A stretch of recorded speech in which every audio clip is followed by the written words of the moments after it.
Hey guys, it's Cole Anderson from Two Guys Army, and I'm going to do a review on the Ruger P95 today. I just picked this gun up a few days ago, and it's a great little gun. It's a cheap gun. It's $350 or less, brand new, and it shoots 9mm, which is also cheap. So I mean, I have no complaints about it. I haven't had any issues with it, but I'll just give you a little review and what I think of it.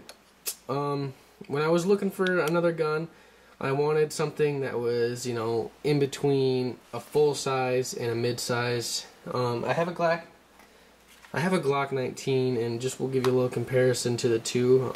It seems it's a little bit bigger than the Glock 19. It's the trigger well is a little bit, it swoops down a little farther, and it's not, a blocky like the Glock is. So that's something to think about when you're looking at it. It's not a pretty gun, I guess.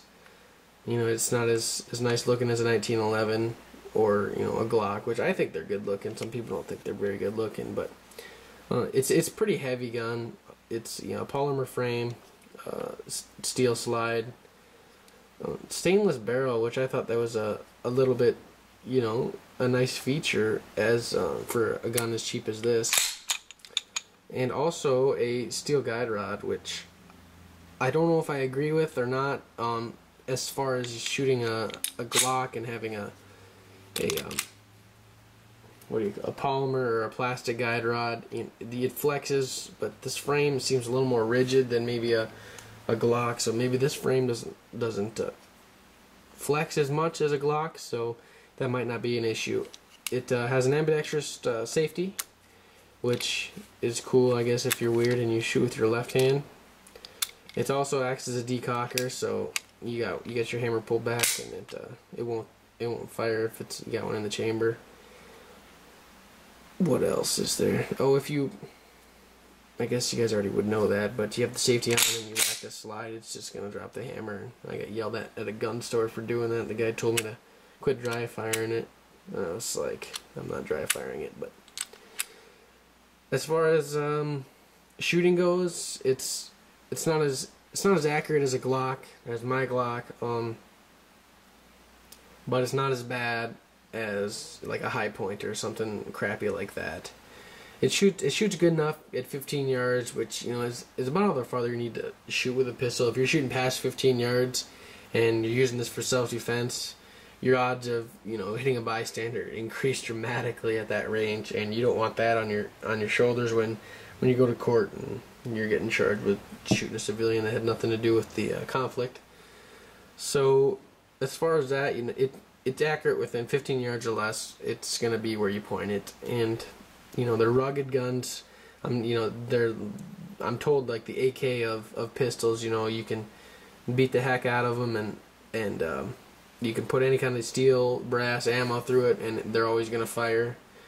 So that was something that I really liked. What I think is weird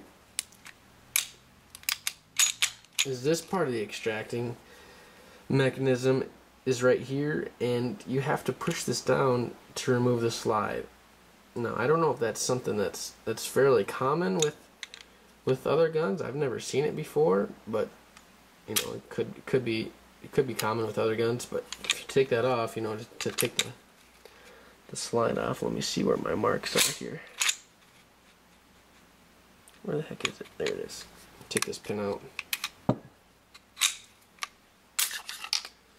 It comes apart just like any other gun, so you take your spring and your guide rod out, but I'm not going to do all that. This isn't a takedown video, it's a review. So basically, I like the gun.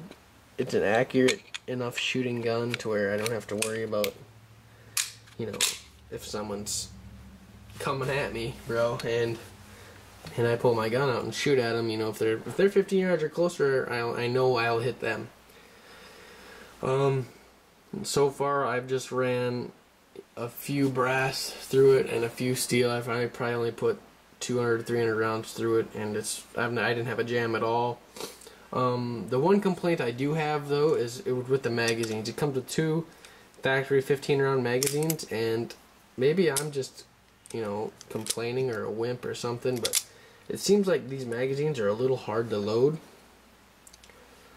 It's, you do it just like you would any other magazine. You push down and then you go to slide it in, and it seems like there must be burrs on the inside of on the lips right here. I mean, look at that. That's already a misfeed. And I just pulled one out. So I lubed it up.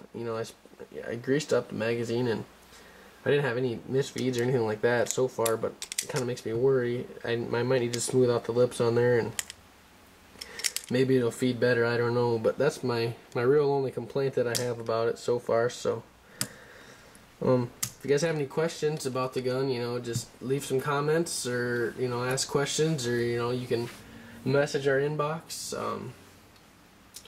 We'll respond to you. If you have any questions at all, or you guys want to see another video of a different gun, just comment and let us know what kind of gun you want to see us do a review on, and we'll try to get taken care of. Thanks for watching.